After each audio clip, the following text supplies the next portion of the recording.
مرگ خود را یادآرو گریه بسیار کن، مهروی روز بخاکو توشه تیار کن. ناگه بود از این جهانت بیبرد، از حلقه جمع دوستانت بیبرد. غافل منشین زمان زمانت بیبرد، گر تو نروی کشان کشانت بیبرند. غافل منشین زمان زمانت ببرند، گر تو نروی کشان کشانت ببرند. ببندند دست و پایت را، پوشانند چشمهایت را. این مزرع عمر از نشاط آمده پاک، دهقان اجل نکیش جز تخم هلاک. چون دانه گندم همه باسد دل چاک، از خاک برآمدند و رفتند به خاک.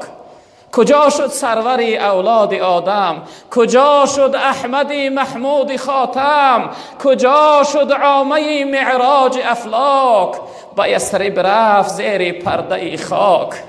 اگر دنیا به کس پاینده می بود، محمد تا به این دم زنده می بود. اگر دنیا به کس می کرد وفایی، نمی کرد از آن حضرت جدایی. زنم فریاد و گویم تا قیامت، کجایی یا محمد یا محمد صلی الله علیه و سلم. این همون دنیا هست برادران عزیز. مغرور دنیا نشویم، در فریب دنیا نخوریم. ما و شما بنده رمضان نیستیم، ما بنده الله رب العالمین هستیم. نشوه که بعد از رفتن ماه رمضان راه مسجد فراموش کنیم. نشوه که بعد از رفتن رمضان دما نماز قضا کردن سر شوه.